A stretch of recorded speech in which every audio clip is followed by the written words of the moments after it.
Welcome to Neurodivergent Faith, a podcast to help you navigate the beautiful and complicated intersection of neurodivergence and Christian faith and practice. My name's Josh Davis. I'm autistic, ADHD, a spiritual director, and an ordained pastor. And I'm delighted to have you join me as we explore the unique ways neurodivergent people experience God, worship, community, and scripture, along with special interests, sensory and attention differences, social and communication challenges, and much more. Well, hello, everyone, and welcome back to Neurodivergent Faith. I'm glad every time that you're willing to spend your time tuning in and listening. I'm grateful for that. And I am looking forward to what we're going to talk about today and where we're going to amble. As I was just talking to our guest, we have some ideas of what we might talk about, but we're going to just journey together and see where we end up. So I'm really excited today to welcome Deb Gregory. Deb is an author and a spiritual director. Her new book just came out recently. It's called Spiritual Wayfinding, and it is 33 walking meditations for navigating life with embodied wisdom. So you can already probably imagine I'm going to love talking about walking because it's one of my favorite things. But Deb is a spiritual director with a specialization in Ignatian spirituality. She's an award-winning documentary filmmaker and the host of the Betwixt podcast. Her holistic approach to Christian formation bridges ancient wisdom and modern neuroscience. I love that intersection right there. Drawing from her experience in a neurodiverse family, she champions inclusive spirituality and supports those navigating in a neurotypical world. Deborah enjoys leading retreats, training spiritual directors, and exploring nature in Central Florida, where she lives with her husband and 2 daughters. Deb Gregory, welcome to Neurodivergent Faith. I'm glad you're here. Thanks, Josh. I'm happy to be here. This new book that you just released came out when? Yeah, it just came out April 26th, so it's fresh. It's 2 weeks fresh to the world, but it's been a long journey for me. When did the book start inside you? How would you talk about the origin story of this book?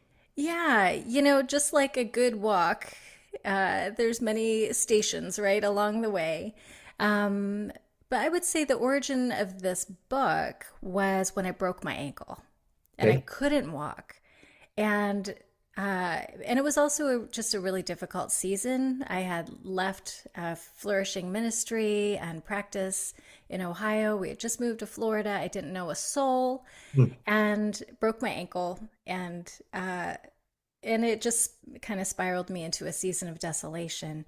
But during that time, I just became really curious about what happens when you walk and when that's taken away from you in a season. And I noticed in myself that the way I did discernment, the way I handled stress and pressure, and even my own season of desolation felt a lot different when I couldn't move my body like I had been accustomed to previously.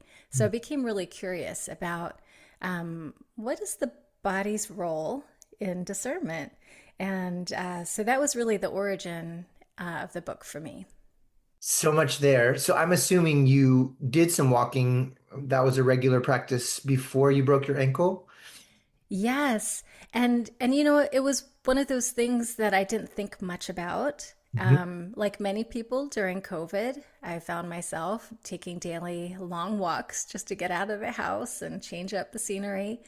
But also when I began my spiritual direction training program, we were encouraged in the first year to choose a spiritual practice that we were going to continue throughout the program. And I was becoming aware that I'm a really heady person. If people know the Enneagram, I'm an Enneagram 5, so I don't live in my body very well, and I was learning that. So I chose walking a labyrinth every week as my practice. So for a couple of years, every week I would go and walk a labyrinth, and that's where I discovered, wow, walking aids my discernment. I would save up my really difficult thoughts or tangled thoughts, my ruminations, a really hard conversation with somebody. I learned to say, I'm going to save this for the labyrinth. I've got half an hour to an hour, depending on how fast I walk, that I'm just going to process that in movement and in prayer. So that was really impactful for me. I didn't really think about the movement of walking. I was more just tending to like, how do I become more in my body at that time? So yeah, so that was a really formative practice for me. It's delightful to be sitting across from another spiritual director because there's some things we just don't have to explain. So before we started recording, I said, just going to take 30 seconds of silence. I've never said that before to another guest, but I just knew that would be something you would be comfortable with. And I've noticed a couple of words you've used so far that maybe we can explain just in case people aren't familiar. So Yes. could you talk about desolation? When you say you entered a season of desolation, what does that mean to you? Yes. So desolation and consolation, these are two terms that come out of Ignatian spirituality, which is what I do. And the idea behind them, it's similar to noticing when you have a good day and a bad day, right? But when you talk about it from the perspective of spiritual consolation or spiritual desolation, really it's noticing the movement of your heart, your mind, just your interior movements. Um, what's drawing you closer to God? What's taking you away? And desolation often feels, it's got a lot of similar points to like depression or anxiety because it shares affective states, right? It shares states of the body and the mind that may feel agitated, that might feel worried, that might feel apathy, those kinds of things often come with desolation. And so that's what I was experiencing. I had a hard time finding God. Where are you? Where did you go? Everything feels dark. And it was helpful to talk with my spiritual director about that because she helped me unpack that desolation and say, well, what does it feel like for you in your body and in your mind? And as we unpacked it, the image that I had was I feel like I'm in a distillation tank, right? So you think about cutting down a harvest right at the prime, and then you take all of the good plant, whatever it may be, say it's lavender, right? You take it and then you throw it in this tank, and then you put the lid on it. It's dark, there's so much pressure. There's humidity. That's Florida. And so once I got that image of like, oh, like there is something that's being distilled in me, it made it a lot easier to move through it with the recognition, okay, this is desolation. It's a season. And man, I hope that at the end of this, I can have just a few fragrant drops of essential oil that come from this that can be a blessing to the world. So that's how I would describe my season of desolation and what it did for me. That's really helpful. Thanks. And one of the things I really appreciate about Ignatian spirituality and spiritual direction is this acknowledgement that consolations, times of feeling very close to God or moving towards faith, hope, or love, are part of life. And desolations, times of feeling distant or disconnected from God and shifting our movement either internally or externally or both away from faith, hope, and love, that these are just parts of life. And that when we pay attention to them, even pay attention to them in God's presence, we can connect with God in both our consolations and our desolations. And I hear you talk about that distillation process and being left with maybe a few drops of essential oil. And I am sensing, even as you talk, that this book is one of those drops of essential oil that has come from that distillation process. Absolutely. That's how, yeah, this book feels fragrant to me because it came out of that process. And many people are afraid of desolation because it feels like you're losing your faith, right? It feels like a lot of, where did my faith go? Where's my hope? I don't know if I can trust love. So those are the experiences. But when we move through it with companionship with other people and with just this trust that God somehow is still involved and present to us with an abiding love, it makes the process, I don't know, purposeful, maybe sometimes. I don't want to say that that's true, you know, that may not feel true for people. But for me, it was definitely a help to be able to notice what am I going through? It's normal, just as you said, we will have seasons like this, but then there will be seasons of consolation to come. And gosh, I hope that there might be a drop of fragrant oil at the end. And this book feels like that drop.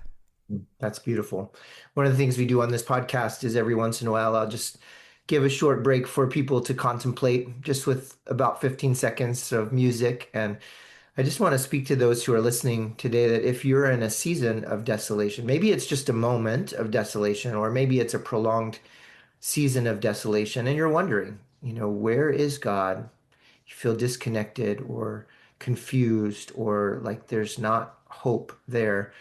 Maybe, just maybe, God is working in this moment in a way that will be fragrant later, in a way that you'll be able to perceive some goodness, some blessing, both for yourself and for the world.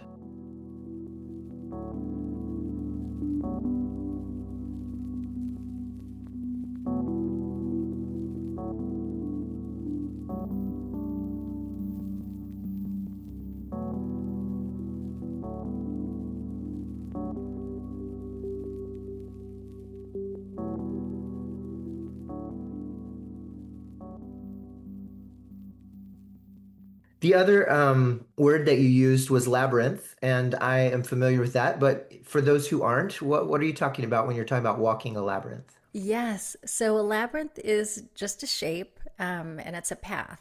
So it's most commonly it's you'll find it as kind of a circular winding path. And it's just one path. It's not like a maze. A maze will have, different entry points. You will have to make a choice. Do I go right or left or straight? You'll hit a dead end. But a labyrinth, it's just one continuous path that winds and it turns back on itself several times before it comes to the center. And then you go back out again, right? So there's just one way in and one way out. And it's a very ancient pattern. I think it's one of the, for people who love patterns, labyrinths are amazing. Just even looking at them, the neurological response to them, we're just wired for them.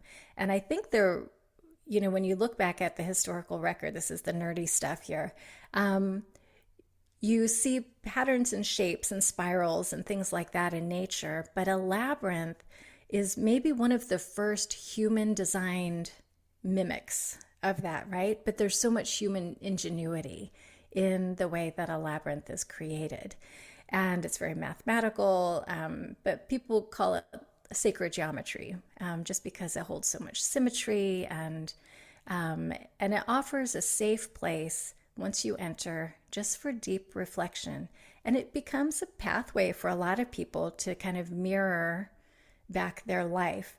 I don't know about you, Josh, but like sometimes people say, let's take some time to contemplate or meditate. And that can feel hard if you don't have something to reflect with you, right? Something physical to look at, to either project your state onto or to help you reflect. So a labyrinth really is kind of a wonderful tool that you can walk into. You can move your body, you can see it, you can be in it. And it really helps move us into deeper states of contemplation and reflection. Yeah, and I think a lot of times when we think of contemplation and reflection, the image that comes to most people's minds is just sitting very still and quiet, which doesn't work for some of us. And certainly neurodiverse people like myself, it's almost, well, not almost, it is painful It's sometimes. painful. It's Still anxiety inducing for many people. for sure. But this Mhm. practice of actually moving, and often labyrinths are connected to a church. So Yes. people who are listening, you might find a labyrinth in your community. Oftentimes a Catholic church or a Methodist church or maybe Episcopalian. I'm not sure what Hmm. churches Yeah, might have those connected to them. that's right. They're in hospitals and, you know, campuses. You can go to worldwidelabyrinthlocator.com and you can find them. They're all over the place. Sometimes tucked away in secret places and you're, close by. So it's really fun to discover what's in your area. Some of you might already have started your research once you heard start into the history there. But it might be something to try.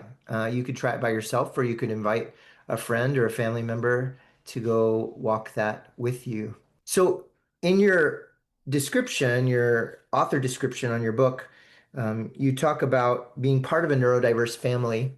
And I would love to know how that informs this book and even some of the ways that you think about spirituality and embodied spirituality. Yes. So, like many of us, this was a new term, but not a new experience in my family. So, my family of origin, the youngest of six, and I've got one brother who has been diagnosed on the autism spectrum, but at age 60, Uh-huh. right?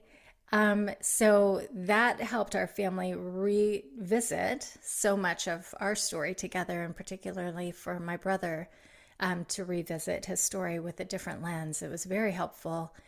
And also ADHD is all through my family of origin.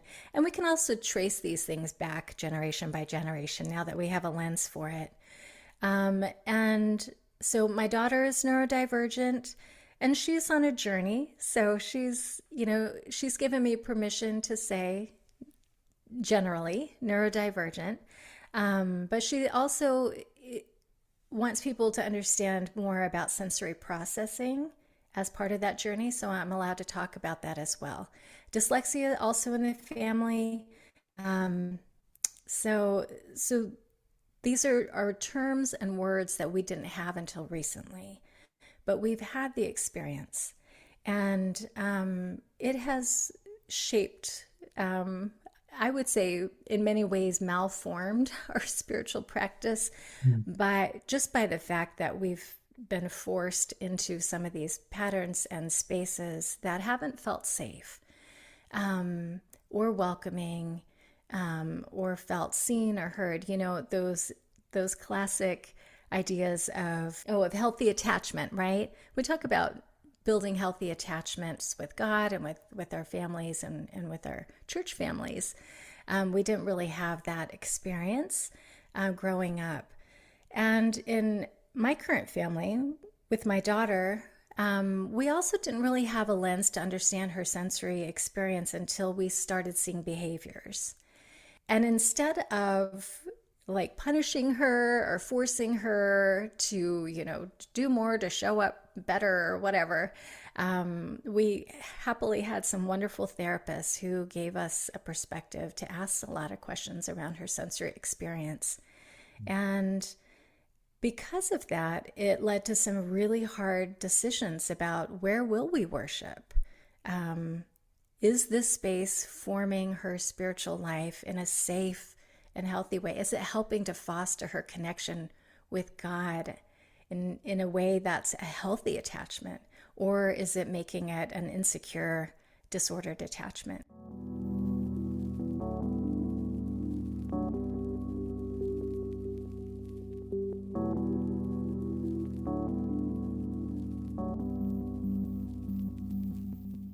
So yeah, so that was kind of our journey for many years, was trying to find that space. Like, what do we do? How do we do this well? It was very confusing for us. It's a complicated process, and so many of our listeners are in that process now. It's like Yeah. they're discovering, many are discovering themselves to be neurodivergent late in life, much like your brother. And I'm curious, you said we had the experience, but we didn't have the language. I find that sometimes families are resistant to the language or even to acknowledging that the experience is there. It sounds like your family at some level was open to that. What was that like in terms of receiving the language? And then also, how did the language perhaps give permission to start? seeing things differently or trying different things? Yeah, and it was really a process for us. And because when we talk about neurodivergence, it is such a wide ranging set of experiences that people have. You know, we found it more helpful to kind of step back from that language um, and allow it to give us permission to explore. What does this mean for my daughter? What's her actual experience? And so it led us to explore who she is, and to really celebrate her strengths in that as primary, and also to recognize like where are the areas where she feels vulnerable, and how do we help just walk beside her, and to make her own choices along the way. That was really big, to give her a lot more agency along the way. How does this space feel to you? You know, how are you feeling right now? What do you need? Those kinds of questions. Honestly, it didn't happen right away. It took many years for us to even figure out. I mean, I remember every day after church, we would just feel exhausted and overwhelmed, and we would notice that she would ram her body up against ours, just thrust her body into ours. And then we would have these meltdowns on the way home or after church. And just like, what is going on here? But once I learned what the body needs, and I learned a little bit more about the proprioceptive sensory system, and our therapist was like, listen, you know, all those actions are about her seeking some proprioceptive stimuli. That means her body, to know where her body is in space between you and her, but also to engage her joints, and to help her regulate. Like she's just trying to regulate. So you have a choice to help her regulate, or to notice when a space is just absolutely unregulating for her. And is that where you want to be at this point, you know? Or do you need to work on some resources before she can come back to this space in a healthy way? So that was really helpful for us to gain a new perspective, to begin to be curious about behaviors rather than trying to manage them. Probably the most important thing for us is to recognize, wow, this is really hard for her. And then we punish her after that. Like, what are we doing? This we've got to find a new way. Appreciate that a lot. We've talked about that significantly this season as we've kind of engaged in various ways this idea of parenting in neurodiverse families. And so many of our listeners have told me they can really relate to that idea of being just overstimulated, exhausted at the end of your rope, at the end of a church service, and then to feel guilty about that because they feel like they should feel renewed and refreshed and delighted. And we've also talked at length this season about how we don't know where behaviors are coming from. And it's so important not to assume that we know where those behaviors are coming from. It could be coming from a place of defiance. It also could be coming from a place of vulnerability and need. And the way we treat those things should be very different. And so I appreciate your curiosity, your willingness to learn, and even to open your mind to possibilities of what could be happening that you weren't aware of before. That brings me back to something you said earlier. You talked about the body's role in discernment. And I'd never heard that phrase before. It captured my attention when you said it. And it started me thinking about, wow, how challenging that can be for some of us who have a complicated relationship with our bodies. We have what are termed hypersensitivities or hyposensitivities. And so we have a complicated relationship with even discerning what am I sensing and how strongly should I be sensing this or how strongly are others sensing this? There's a disconnect from the world around us sometimes. And then for me personally, I just spent a lot of my life dissociated from my body because my body didn't feel like a safe place to live because my sensory sensitivities were never treated with grace or understanding. So I just felt like I had to shut it all down. I'm curious, when you think about the body's role in discernment, what kind of things come to mind? So much of my thinking has on this has been shaped through, well, my time when I couldn't walk and I was reading a lot. And one book I read was Daniel Kahneman's book. I think it's called Think Fast, Think Slow. Mhm. And he's describing the two just kind of centers of the body. So there's the part of the body that thinks just quickly, quickly, and it's not cognitive thinking, right? Right. This is just the processing of the body. And it's really paying attention to everything that's happening so fast under the hood. All of our senses, right? Also, our emotional systems, all of our memories, our desires. And, you know, these movements within us happen so quickly. And he made the point that 80%, no, 90%, I think he said, 90% of the decisions we make happen in that fast system before we even begin to cognitively and rationally think about it. And so we're under this illusion that we make all these rational decisions. Well, that's only the last 10% of the process. And so it got me curious about, well, what is the body doing? And really, you know, when you think about your sensory system, that's what it's there for. It's there to help you discern, where am I in space? What time is it? Is this safe? Is this hot? Is it cold? You know, each one of our sensory systems is doing the work for us to help us discern in this fast mode. And some of us, it's really fast and it's really very tuned in, right? And then we're forced to live in this world where now, oh yeah, all your decisions need to be made rationally and cognitively, you know, and systematically. Where I wonder what would happen if we kind of slowed down just to pay a little bit more attention to what is our body telling us. Maybe it's offering us wisdom that will help us make even better decisions. And yeah, so in the book, because my daughter has a severe sensory processing disorder, she and I went on walks. And this is something that we've been doing for a while in our therapies of just getting to know each one of our sensory systems. And for neurodivergent people, it's not just the five, it's really the eight that are critical. So there's the taste, touch, smell, hearing, sight, right? Those are the five. But then there's also proprioception, which I talked about, is also key for emotional regulation and sensory regulation. There's balance, right? The vestibular system. And there's also interoception, which is that piece that many of us really struggle with of like, how is my body feeling inside? Like, am I hot? Am I cold? Am I hungry?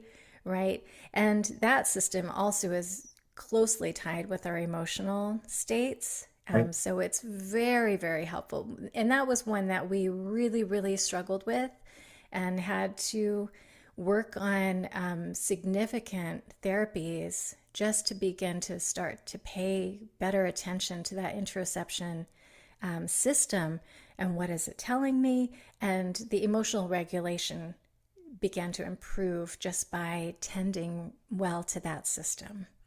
My goodness, my brain is just so delighted with all of these different thoughts. Which way do we want to go? Hmm.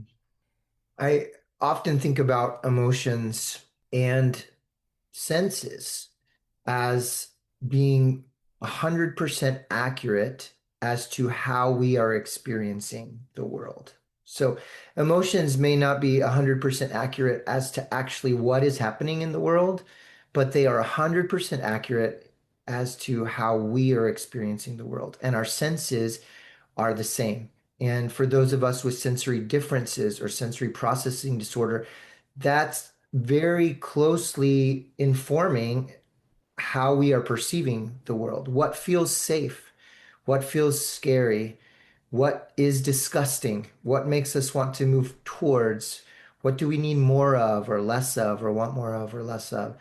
And for many of us, depending on the way that we were raised and the spiritual tradition that we grew up in, for many of us, we were taught to ignore our emotions. The heart is deceitful above all things. Who can know it? Like, which, is a verse in scripture, but doesn't take into account the other verses in scripture that talk about my heart counsels me at night, or the Lord will fulfill all the desires of my heart, right?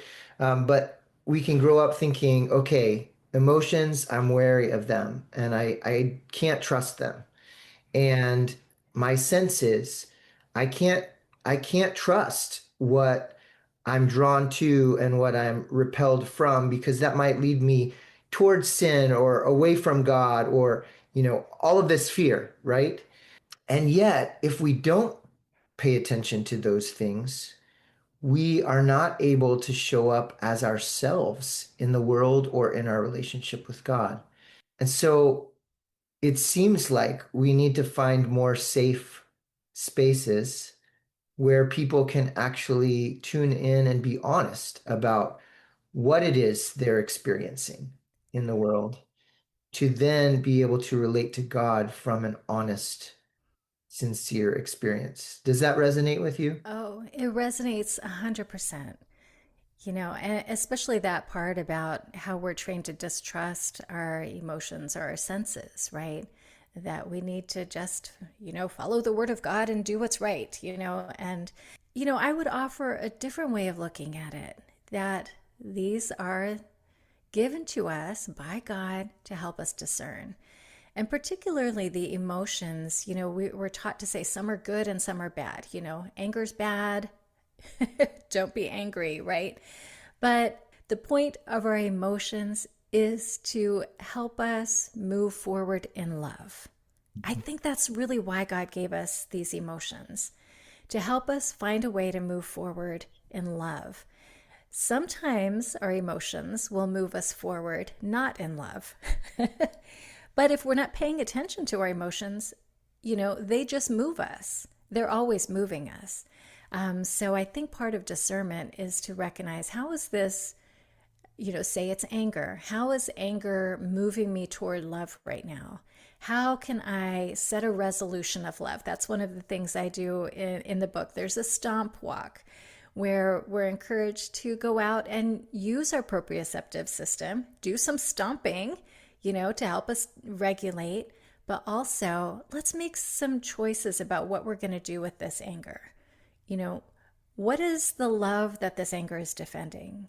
What steps can I take to allow the fuel of this anger to move me into actions of love, right?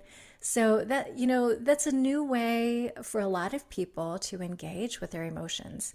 Disgust was a big surprise for me. We never talk about disgust as a spiritual formation tool. But my daughter and I, she, because of her sensory processing differences, disgust feels huge, right? Yeah. It's huge.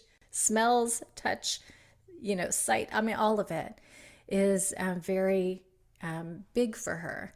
But she had this idea, Mom, what if because we're working on all of these, becoming more aware of our emotions. And she said, what if we take a yuck walk? And now she's in middle school at this point. And I thought, that's fun. Let's go take a yuck walk. So we made some rules, like we're not going to touch anything dangerous or, that's going to make us sick. No, but we're going to go explore the things that we find yucky. And we just noticed what the feeling of disgust felt like, right? So maybe just sticking our finger in a little tree sap. Now, some people will find that stimulating and delightful. Some people will find it disgusting. Maybe we'll find a bug. We found like a dead frog on the side of the road, and, we're like, oh no. But we leaned in. And through that process, we noticed how quickly disgust moves us. So it's a quick emotion. It's a binary emotion. We're either all in or all out. When disgust moves us, like we're not sticking around to do any rational thought. Like we're just moving away. But then the question we had was, is this the way God works? You know, God came into a world in very disgusting ways. He came into the world in childbirth, Hmm. in a stable. Jesus healed. She was very struck by the way Jesus would heal with spit Yes. and mud and touching, Yes. like, why are you putting your finger in my ear? That's so gross. But we notice that disgust makes us believe that something pure will be contaminated. And that works for things like medicines or food. Something pure will be contaminated by an outside um, contaminant or pollutant. But God works differently. God is the pure agent that's always coming to us to heal and to cleanse and to bring life and healing. And what if we paid more attention to the way disgust is either moving us away from what we find disgusting because we're afraid it will contaminate us? Or what if we began to act more like God as that you contaminant, right? The contaminant for good, of saying, okay, so this is disgusting me right now. Maybe I could act like God in this situation and lean forward and come closer. Can I do some healing here? Can I pick up the trash, right? Can I come closer to somebody who is socially ostracized at this moment? Even though I might feel this fear and this impulse within me to disgust. So that, that was, and as we went on these walks, she just had the most wonderful nuggets of wisdom. And at the end of that walk, she said, Mom, what if the invitation of disgust is to care? What if that's the invitation, to take care of ourselves, but also to care for others? And if we're just taking care, then we'll make a good decision based on our disgust, right? I never would have come up with that on my own, but just going out for a yuck walk with her, we came to that awareness and it changed the way that we live. Now we pay attention to that emotion, how it's moving us away or towards what God is, God's doing in the world. How are we participating with God in the world? Mm.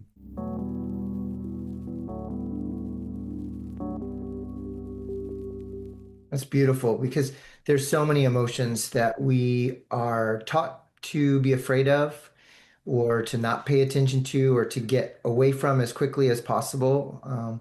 And to turn that to curiosity and a willingness to wonder about this emotion and what is actually happening inside me and how could I respond. Often with directees in spiritual direction, we will find an emotion that has been surfacing for them recently. Maybe it came on really strong and surprised them, or maybe it kind of stuck with them for a while.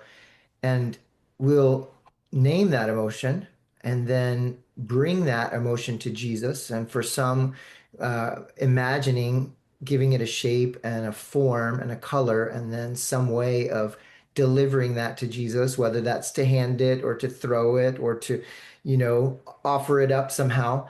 And then to ask Jesus, how can I respond to this emotion in a way that leads to truth and goodness and beauty and love, right? And then to let Jesus lead us in responding. And it's beautiful. It's absolutely beautiful, even with the ones like I'm a big fan of resentment and I'm a big fan of jealousy and I'm a big fan Yes. of disgust because they Yeah. actually have a lot of important information for us and can allow us to connect to Jesus, bringing our own longing and desire that's embedded within the motion, and then finding a way through Jesus to move towards something good and beautiful. I love that. Yeah, the amount of times that I find myself blessing somebody's anger astounds me. I'm like, this is what I get to do as a spiritual director. I never imagined this would be, such a gift, but it's true. Yes, and oftentimes, for example, someone's anger will rise up when they've been treated unjustly, right? Yeah, When we stop and we pay attention to that, we realize, oh, God is not happy about this injustice either. God is angry about this injustice. And then there can actually be solidarity with God in a place where you would never have expected it. absolutely. And Josh, we live in this mythological world in a way. The neurotypical world tells us that we must have peace and we must have this state of calm. Like there is this golden way of being in the world that now says these other emotions are disruptive and not appropriate there. But in reality, like we need all of these emotions to help us live well, to discern well, to make choices that align us with God and what God's doing in the world. Maybe there are seasons we don't feel a lot of peace or calm, and that's okay. Like, what is it? What is the emotion that is dominant in the season of your life? Like, what is God working there? How can you participate with God in that space? What energy is that emotion trying to fuel into your life to do what it needs to do? Mhm. Yeah, and it strikes me even as we're talking about these things that these are the things that make each human unique. The way you respond emotionally to something, the way your senses pick up on certain things and don't pick up on other things. These are the things that make you uniquely you. So, in the discernment process, if you are going to be considered, if this is discernment about your life, your unique life that God has given you, then it's really important to consider these different indicators of who you are and your experience in the world. And that's why I also think one of our previous guests, Robin Tate, shared with me this idea of instead of always talking in categories like autism and ADHD, I use those terms because they're helpful. But what's actually more helpful, because in my family, we have several of us who are diagnosed with autism and ADHD, and we could not be more different.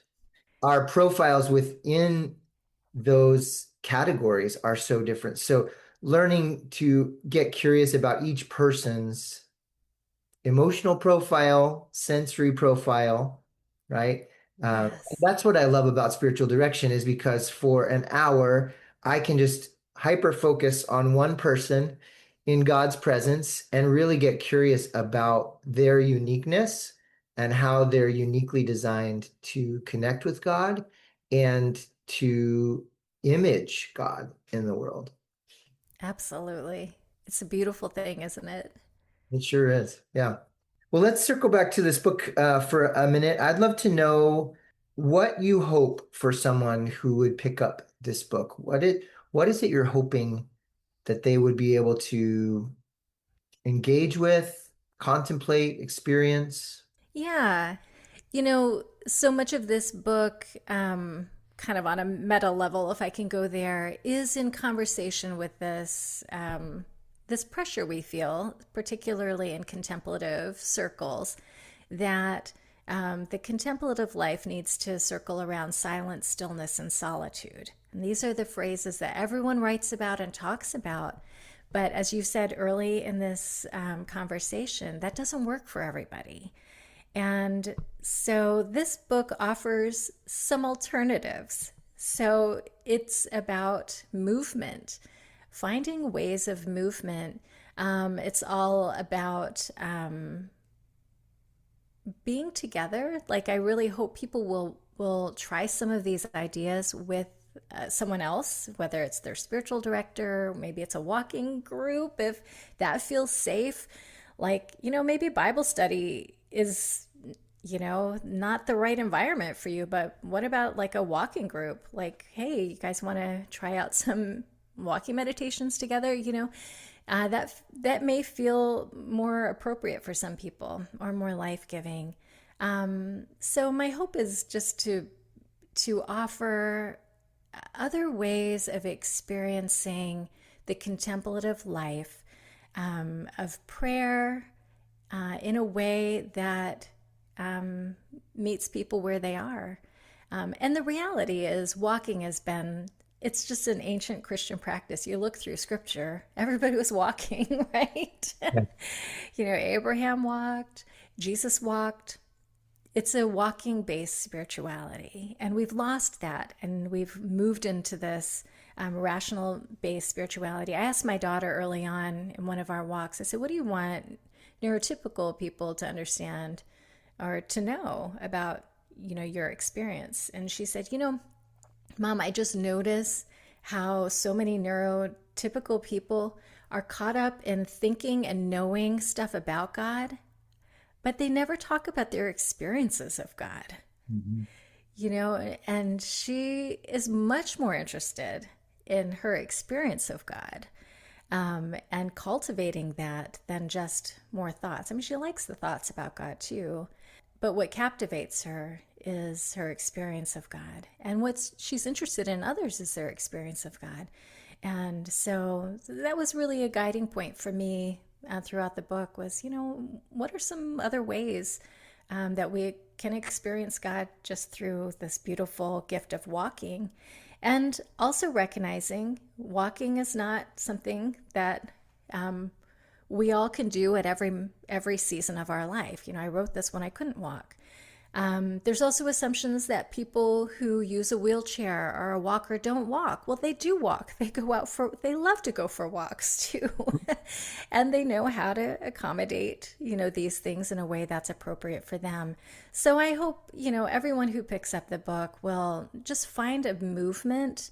If it's not walking, maybe it's stretching, maybe it's biking, maybe it's any kind of bilateral movement can really help us engage both sides of our brain and to engage our vagus nerve, which is really important for just regulating our senses and our emotions, so that we can really be attending to them well in the discernment work that they're doing for us. So, yeah, I hope people just explore. It's just a guidebook. Pick it up like you would a book, when you're going to visit a city. Pick the things that work for you and then adapt them to ways that are life-giving and fun for you. I love that invitation to explore, to variety, to see what ways might be available to you to connect with God that you haven't considered or you haven't tried yet. And like your daughter said, what are the ways that you experience God? Where are the locations where you are more prone to experience God? What are the activities where you're more open to experiencing God? And what does experiencing God feel like on the inside of you or feel like to your senses? Do you know? Could you get curious about that? So thank you for just the generosity of ideas and options and possibilities for connection with God in this book. I'm just going to read a few of the titles of the chapters, or as they're called here, as the walks. There is a listening walk. There's a walking with breath and interoception. Walking, exploring joy or exploring sadness or anger or disgust. You go through many emotions and ways to walk to explore those different emotions. Labyrinth walking. I love this spiritual orienteering section. Spotting signs of God everywhere. So fun. Navigating with wind-shaped trees. There's a lot of poetry and beauty in there. So thank you for this offering to the world. I find myself just wishing for you what you are wishing for those who read. Um, the scripture says, may the heart of the one who refreshes others also be refreshed. And I pray that you will find new and delightful and surprising ways of experiencing God for yourself and with those that you love. Thank you, Josh. I've experienced God here with you today in the delight of our conversation. I'm grateful. Me too. If you'd like to connect with Deb Gregory further, you can find her at flourishspiritualdirection.com. That's flourish, FLOURISH, spiritualdirection.com. You can also find her book, Spiritual Wayfinding, at that website and other places online as well. Thanks for listening to this episode of Neurodivergent Faith. If you like what you heard, consider subscribing, leaving a review, or sharing this with someone who might need to hear it too. And as you continue to wrestle with faith and identity, remember, your unique brain is a part of God's creative genius. Whether it's the way you process scripture, engage with prayer, or connect with others, you are a reflection of the vast creativity of our Creator.